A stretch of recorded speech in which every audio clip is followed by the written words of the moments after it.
بسم الله الرحمن الرحيم وبه نستعين الصلاة والسلام على رسوله الكريم وعلى آله وأصحابه ومن تبعهم بإحسان إلى يوم الدين أما بعد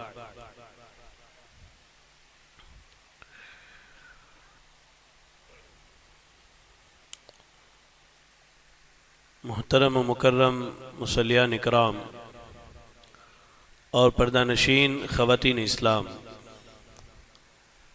عشاء کی نماز کے بعد درس حدیث کا سلسلہ چل رہا ہے اور صحیح بخاری کتاب الرقاق کی ابھی تک ہم نے کئی حدیثیں پڑھ لی ہیں آپ کے سامنے۔ آج بھی ایک اہم مسئلے کی وضاحت کی جائے گی کہ اس شخص کے عمل کا بدلہ جو عمل صرف اللہ کے لیے کرتا ہو۔ یاد رکھیں، اعمال کے باب میں لوگ کئی قسموں میں بٹے ہوئے ہیں۔ کچھ تو وہ ہیں جن کے عمل کا مقصد صرف یہی ہوتا ہے کہ لوگ ان کی تعریف کریں، لوگ ان کا نام لیں، محفلوں میں ان کا ذکر کریں۔ اور کچھ لوگ ایسے ہوتے ہیں کہ جن کے عمل کا بنیادی مقصد یہی ہوتا ہے کہ ان کے عمل سے اللہ تعالی راضی ہو جائے، اللہ خوش ہو جائے اور وہ اللہ کو راضی کر لے جائیں۔ یہاں ایسے ہی شخص کے بارے میں اللہ کے رسول صلی اللہ علیہ وسلم ارشاد فرماتے ہیں کہ اللہ رب العالمین قیامت کے دن اس بندے کو جو بدلہ دے گا، ایسے بندے کو جس نے لا الہ الا اللہ سچے دل سے کہا ہو اور اس کا مقصد یہی ہو کہ وہ اللہ رب العالمین کو راضی کر لے، یعنی وہ بندہ جس نے لا الہ الا اللہ کا اقرار بالکل سچے اور پکے من سے کیا اور اسی پر ڈٹا رہا، جمع رہا، اور اس کا مقصد یہ تھا یبتغی بہ وجہ اللہ، کہ وہ اللہ کو راضی کر لے جائے، اللہ کو خوش کر لے۔ تو کہا الا حرم اللہ علیہ النار، تو اللہ تعالیٰ اس کے اوپر جہنم کی آگ کو حرام کر دیتا ہے۔ ایسے ہی یہاں ایک اور روایت ہمیں ملتی ہے، سیدنا ابو ہریرہ رضی اللہ تعالیٰ عنہ حدیث کے راوی ہیں، کہا اللہ کے رسول نے فرمایا، اللہ تعالیٰ فرماتا ہے ما لعبد المؤمن عندي جزاء اذا قبضت صفيه من اهل الدنيا ثم احتسبه الا الجنہ۔ اس حدیث کو ذرا دھیان سے سنیں۔ کہا کہ اللہ نے فرمایا کہ میرا وہ بندہ جس کے سب سے پسندیدہ اور قریبی چیز کو میں دنیا میں اس سے لے لوں اور وہ بندہ اس پر صبر کر لیتا ہے، تو اس کا بدلہ ہم نے جنت رکھا ہے۔ اب ان دونوں حدیثوں کو جمع کیجئے۔ پہلی حدیث میں یہ بات کہی گئی کہ آپ کوئی بھی عمل کرتے ہیں، کوئی بھی عمل، اور عمل کا مقصد صرف یہ ہے کہ اللہ تعالیٰ آپ سے راضی ہو جائے، اللہ تعالیٰ آپ سے خوش ہو جائے، اور وہ عمل آپ صرف اللہ کے لیے کرتے ہیں، تو اللہ تعالیٰ جہنم کی آگ کو آپ کے اوپر حرام کر دے گا۔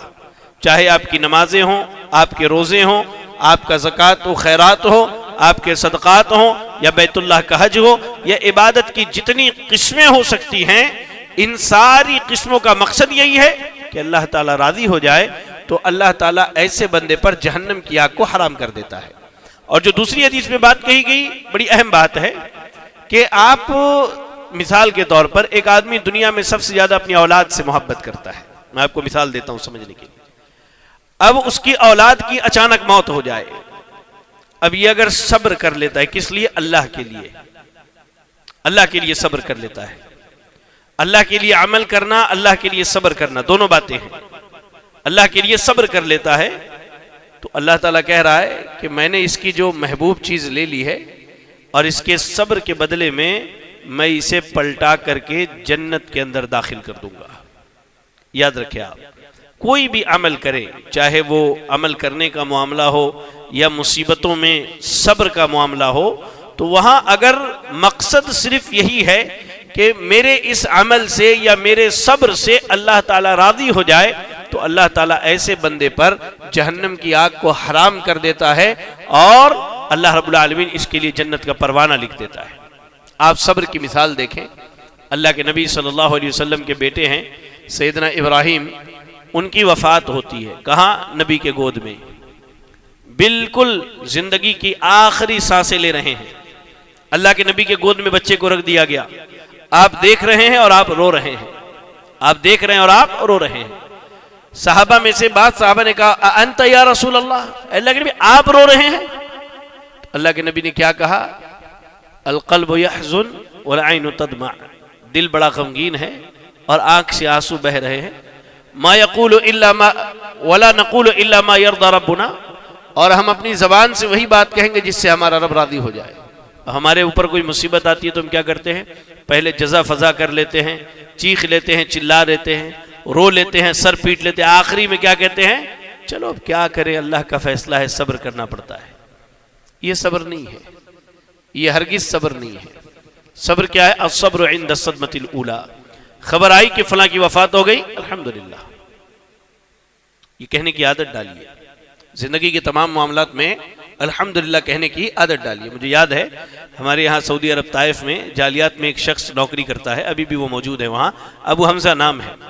میٹنگ میں سارے لوگ بیٹھے ہوئے تھے، اچانک اس کے گھر سے فون آیا، فون آنے کے بعد اس نے بات کر لیا، کھڑا ہوا اور کہا کہ الحمدللہ انا للہ و انا الیہ راجعون، میرے بیٹے کی موت ہو گئی ہے، میں گھر جا رہا ہوں۔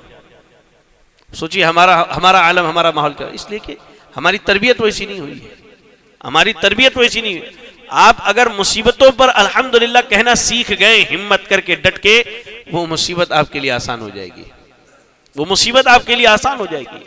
تو یاد رکھیں میرے بھائیوں، زندگی میں کوئی بھی عمل کریں، اور میری خواتین یاد رکھیں، زندگی میں کوئی بھی عمل کریں، چاہے وہ عمل کرنے کا معاملہ ہو یا صبر کرنے کا معاملہ ہو، صبر بھی عمل میں داخل ہے، ان تمام چیزوں میں آپ ایک بات یاد رکھیں کہ میرا یہ کام کیا ہے؟ صرف اور صرف اللہ کے لیے، ورنہ لوگ خوش ہو جائے، لوگ نام لیں۔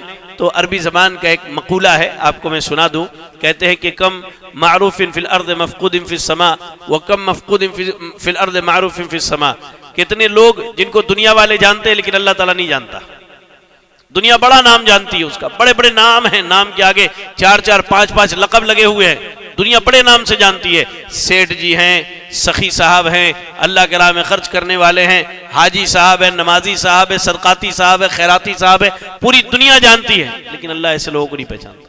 اور کتنے ایسے لوگ ہیں جن کو دنیا نہیں جانتی، وہ رات کی تنہائیوں میں اٹھ کے عبادت کرنے والے، کہیں چھپ چھپا کر اللہ کی عبادت کرتے، دنیا نہیں جانتی، دنیا کو معلوم بھی نہیں اس کے بارے میں، لیکن اللہ تعالیٰ انہیں اچھی طرح پہچانتا ہے ان کے اعمال کے اعتبار سے۔ تو یہ دنیا اور دنیا والے کیا دیں گے؟ 4 نام، آپ کی وفات کے بعد 4 دن یاد رکھیں گے، اس کے بعد ختم۔ لیکن اگر وہی کام آپ اللہ کے لیے کرتے ہیں، اللہ کو راضی کرنے کے لیے، خوش کرنے کے لیے، تو یقین جانیں اس کا سب سے بڑا فائدہ یہ ہے کہ اللہ تعالیٰ جہنم کی آگ کو حرام کرتا ہے، اور وہیں اللہ رب العالمین لکھ دیتا ہے کہ اس بندے کا آخری ٹھکانہ جنت ہے۔ اللہ سے دعا کریں کہ اللہ رب العالمین ہمیں تمام اعمال اس کی رضا، خوشنودی اور اس کو راضی کرنے کے لیے کرنے کی توفیق عطا فرمائے۔ آمین وآخر دعوانا الحمدللہ رب العالمین۔ جزاکم اللہ خیرا۔ السلام علیکم ورحمۃ اللہ وبرکاتہ۔